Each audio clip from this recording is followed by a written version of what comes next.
Hello everyone, my name is Vindhya Desai, software engineer at ARM. I work on quality assurance for ARM Mobile Studio, and today we have with us Pavel Busko, technical lead for MS1 at Wargaming. Before we hear from Pavel, I wanted to give you some background on the tools Wargaming has used in this example for automated performance analysis.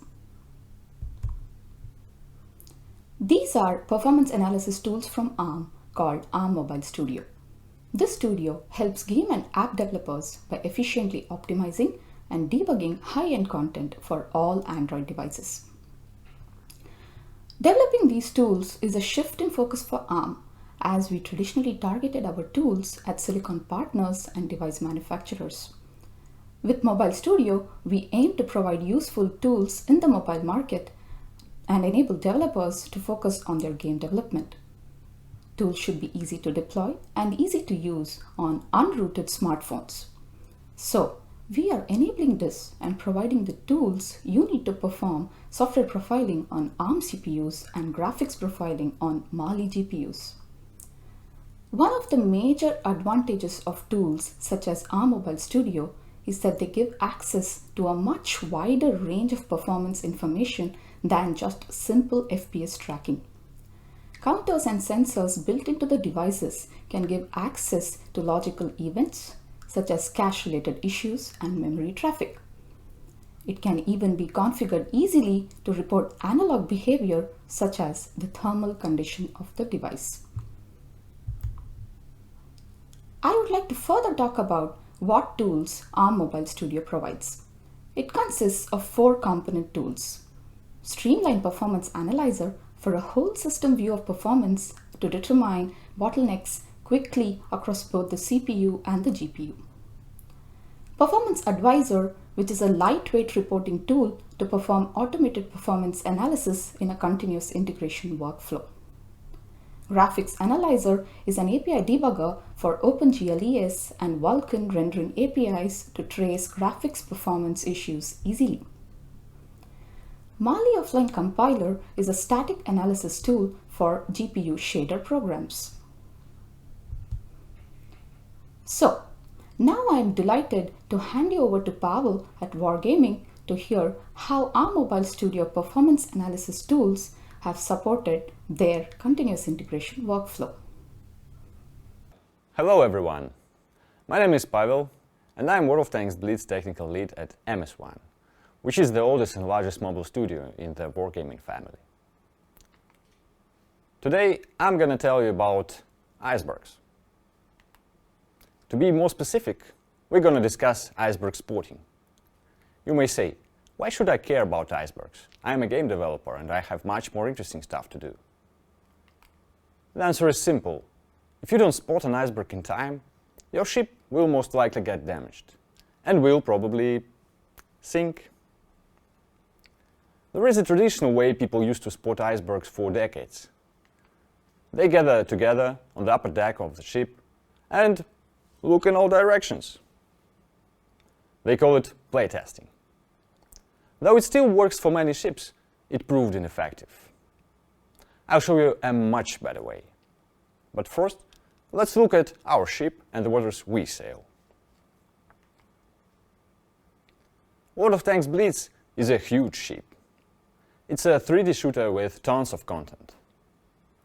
Speaking of the waters we sail, I have to emphasize that our game is truly cross-platform. It's available on 5 Pro platforms and runs on 5 totally different GPU families. Moreover, World of Tanks Blitz is really scalable performance-wise. It supports a wide range of devices from super low-end to the latest flagships. And when I say our game supports the latest flagships, I mean that we constantly release graphics improvements that fully utilize the most modern mobile hardware. To illustrate this, here's a short video that shows new features we introduced this year. Here you can see realistic suspension that is quite demanding for CPUs, and a new physically based tank shader, which supports snowy, dusty and wet material rendering. If that wasn't enough, our ship moves really fast. Our development process is optimized for a fast pace on a large scale. almost 200 people, organized in independent cross-disciplinary teams, develop and release an update every 5 weeks. So developing World of Tanks Blitz is like sailing the Arctic Ocean on a mega container ship with jet engines. Feels dangerous, right? Now it should be clear why we needed better iceberg spotting tools. And now that we have them, I'd like to tell you how you can use them on your ship. We'll look at 3 different problems, find an appropriate tool for every problem, and end up with a complete arsenal to effectively fight performance issues. The first problem is iceberg detection. You want to know about performance issues as early as possible, because if you don't, you frequently end up with missed deadlines, sleepless nights, or in the worst case with angry, really angry players. For the needs of detection, we have a CI server with almost 50 test devices. QA engineers manually trigger specific tests for new content and features that potentially affect performance before they are merged to the mainline. It's like using a helicopter to scout in different directions and look for icebergs. But we can't fly in all directions and find every distant iceberg. So some of them get too close, which means sometimes performance issues sneak into the mainline. To rapidly detect them, we have nightly regression tests. It's like a radar that shows us icebergs that have already become a problem. There are 3 kinds of icebergs that we look for: memory, map loading time, and frame time issues. Today we're gonna focus on frame time, which I think is the most complicated beast. But before we start talking about frame time, let's quickly look at the report that we have for another metric, map loading time. This report is our radar display, and it shows the test status for all the content on all devices we tested for the selected date. Here you see only a small part of a huge table. Clicking on a cell within this table brings us to the history data for a selected device and map. For a long time, that was all we had in terms of reporting. That was perfectly enough when our team was small. In case of regression, one could just look at the commit log, find a guilty commit by scrutinized change sources, and assign a task to an engineer who introduced this change set. But that was before we got jet engines. As the team grew, this approach wasn't applicable anymore. When 10 to 15 non-trivial change sets are merged into the mainline every day, it isn't always possible to understand which one has caused the problem by simply looking at the code. To find an appropriate weapon, we need to know what is hidden underwater. The first solution we used was to actually send someone underwater. We assigned an engineer to profile a build on a target device, find a guilty change set, and pass the task to the team responsible for this change set. Unfortunately, too many people were involved and too much time was required to solve problems. By the time our diver reached the first iceberg, another one approached, so we were in constant worry. That's our second problem. Scuba diving is not effective, at least not in the Arctic Ocean. The solution was simple. We needed a sonar, which means we needed to automate profiling data collection and make it available directly from test reports. Quick access to this data allows us to rapidly determine which team is responsible for aggression. Moreover, in most cases, programmers or content makers can see a problem with their code or content directly from this data. So the need to dive in the icy waters is almost eliminated. So, how did we build this tool? Let's first get back to map loading time. For this metric, the solution was easy. We enabled our internal instrumenting profiler for the duration of map loading and saved a JSON file in trace event format along with other test run artifacts. Now, in the case of map loading time regression, it is enough to download JSON files of 2 test runs and compare them using Trace Viewer embedded in Chrome browser. Great! Now we have a sonar that allows us to see what's underwater. at least for one kind of iceberg. But the map loading time issue is a simple iceberg to evade, so let's quickly move on to the real beast, the frame time problem. Our FPS tests are replay-based, which means when a new map is added to the game, we run a playtest, choose a single replay of it, and add this replay to nightly test runs. A typical replay lasts for 4 minutes and contains different gameplay situations that happen all over the battle arena. The first task is to actually collect CPU profiling data. As we already have our internal CPU profiler enabled during the map loading phase, we could just enable it for the actual gameplay phase. But here two problems arrive: the amount of memory needed for profiler data and CPU overhead caused by the profiler itself. These problems have one thing in common: they depend linearly on the number of counters we have inside a single frame. To limit the number of counters, we introduce tags to our profiler macro. This way we can configure what counters we'd like to capture during autotests. The tag set that we enable for autotest assures that we have around 60 counters per frame. With this number of counters, profiler overhead is neglectable, and the RAM footprint of profiler data also stays reasonable. We also optimize the profiler counter data structure so that it takes no more than 32 bytes. These solutions allowed us to fit profiler data for the whole duration of replay to 70 megabytes of RAM. So, we collected profiler data for the whole duration of replay, and just like we did with map loading data before, we saved it as a JSON file that we can open using Trace Viewer. While it feels somewhat laggy with traces of this size, you still can use it for deep analysis. But unlike map loading traces, you can't effectively compare these. That's because they are 3 minutes long and contain more than 10,000 frames. So for the needs of comparison, we calculate statistical values, average values of function execution time, and frequency distributions of frames by function execution time bins. We send these data into BigQuery and visualize it using Google Data Studio. Now, as our sonar is built, let's see how it helps with seeing underwater parts of the most insidious icebergs, frame time problems.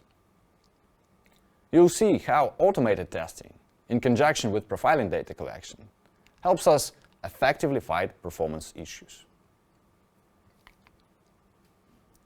We'll see it in a real example of performance regression. As soon as we detect an iceberg on our radar display, we go to the report that shows average function execution time. By default, we see two lines.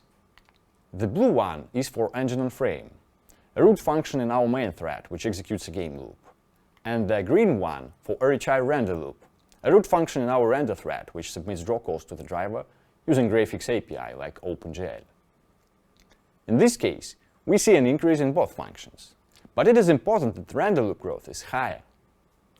This fact suggests that the problem is located on the render thread, while the main thread is affected because it is bound to the render thread with a blocking queue. This picture illustrates the boundness between two threads. Among others, we see the RHI present function, where the main thread waits for the render thread if the queue that connects them is full.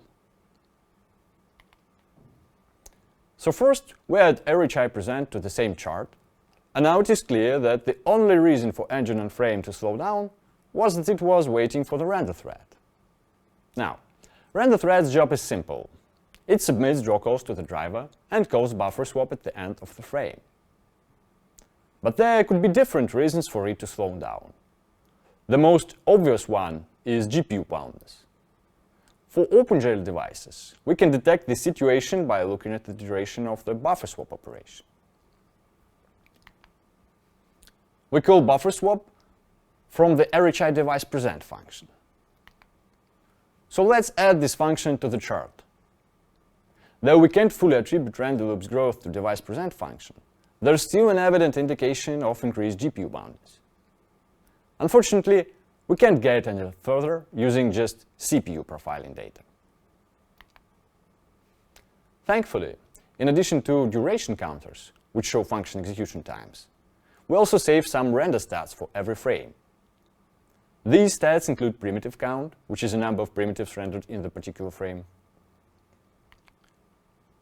If we look at primitive count using frequency distribution, it becomes clear what caused GPU boundness.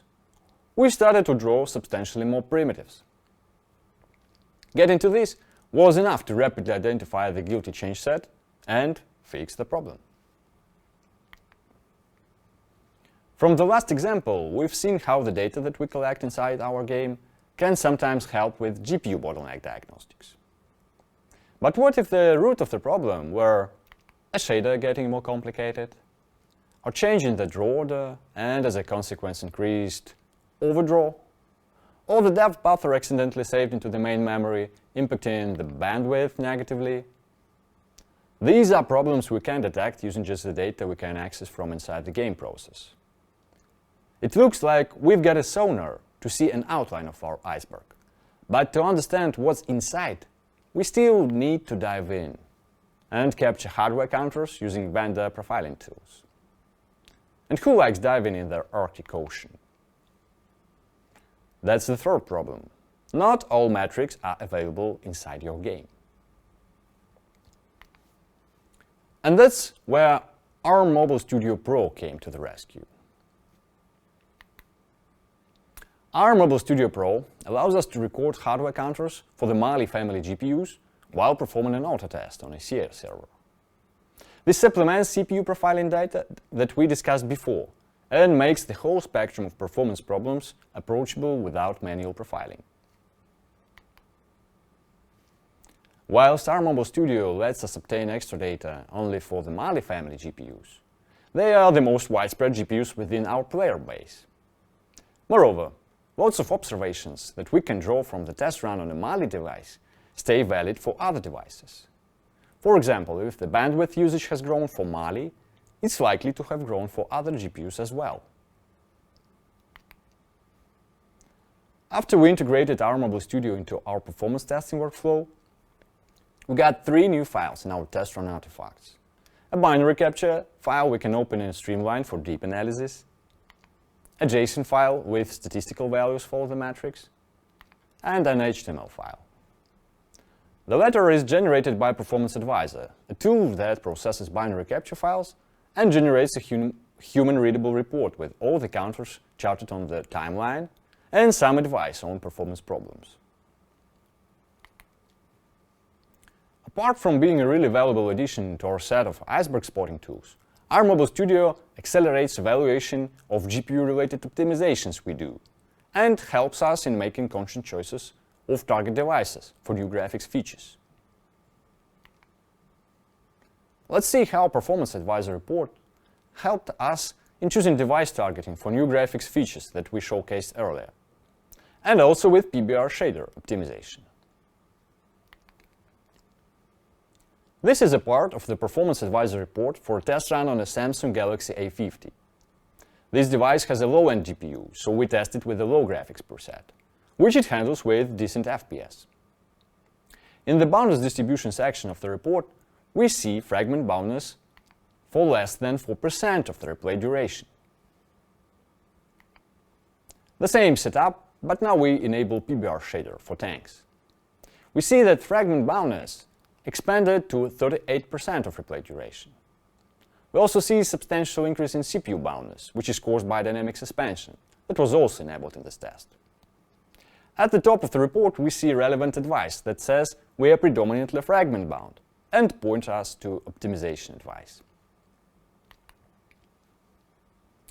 And finally, a test run which was triggered to evaluate the results of PBR shader optimization. We see that fragment-bound regions shrunk and now last for less than 28% of replay duration. So it's clear that shader optimization worked, but our PBR shader is still too heavy for this GPU. Our decision? Don't recommend players to enable this feature on devices with this GPU. Let's go back for a moment. At the very beginning, I mentioned traditional approaches of dealing with icebergs. Playtests for performance issues detection, and an engineer profiling the built-in local environment to investigate the problem. These methods are slow and unreliable. We all know how much damage an iceberg can bring to your ship. Plenty of projects have had their release dates shifted or received low user scores because of performance issues. That's why I highly encourage you to try the arsenal of tools we discussed today. Employ automated performance tests to rapidly detect problems. Feed CPU profiling data to test report to see the underwater part of your icebergs. Use vendor tools like our Mobile Studio to get inside the iceberg and access GPU performance counters. These tools make you feel safe regarding performance, no matter what is the size of your ship and which waters you sail. Thank you for your attention. Now let me pass the mic back to Vindhya. Thank you, Pavel, for sharing that example. We can really see the benefits of an automated performance testing environment and its essential role in continuous game enhancements. It is great to see how quality data from our Mobile Studio used within continuous integration speeds up your analysis and helps you manage regressions at every code iteration. Now, for the final part of this session, let me expand on some significant developments in the last year in 3 areas. The game developer has been at the center of all of these developments, and our aim has been to better equip them with useful tools and engage with them to resolve issues. Let us now look at each area. Developer education is a key strategy for empowering developers and providing access to performance support. We frequently extend and update our documentation and offer broad training across various topics ranging from graphics fundamentals to sharing API best practices. For example, we ran a successful webinar series in May this year and the content was very well received. If you missed these the first time around, they're still available to view on demand and provide in-depth training around best practices for building graphics, investigating bottlenecks, and interrogating all areas of performance using free tools. Developer engagement is an important part of ARM's relationship with any game studio. There are typically 3 stages to this. The one-to-one Q&A sessions we conduct in which customers get general advice from ARM experts on graphics optimization. We also offer specific optimization tips to the games they work on. This first step usually results in developers starting to use the various tools which ARM Mobile Studio offers. This will also enable us to help create power users of Mobile Studio within the customer's team. And finally, in many cases, customers are happy to run joint marketing with ARM or produce case studies based on the work they did with ARM Mobile Studio. ARM Mobile Studio has come a long way in the last few months and is starting to catch the attention of developers. Our tools are now plug and play. We have made them more widely usable by testing them with a growing list of major mass market Mali phones. These 2 steps have given confidence to the users that they can rely on Mobile Studio for optimization work. With this solid foundation already built, we are now improving the tools to support more sophisticated workflows. As we heard from Pavel in his talk, the main objective of continuous integration in software development is to empower the development team to produce high-quality products. Running automated functional and performance tests as changes are made to the application provides the developers with timely feedback on their work. Continuous feedback ensures that issues are fixed quickly, which reduces the impact of bugs found in the field and subsequently reduces the cost of fixing them.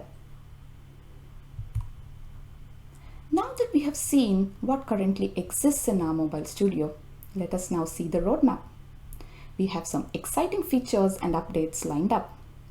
Some of them are integrating automated performance advisor workflows directly into Streamline, provide Mali GPU render path scheduling and dependency visualizations, and continued focus on ease of use, quick and seamless integration of ARM Mobile Studio tools into customer CI systems.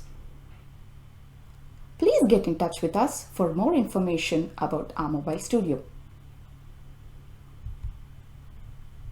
Lastly, I would like to talk about an upcoming event, optimization competition for eligible studios that will be organized by ARM.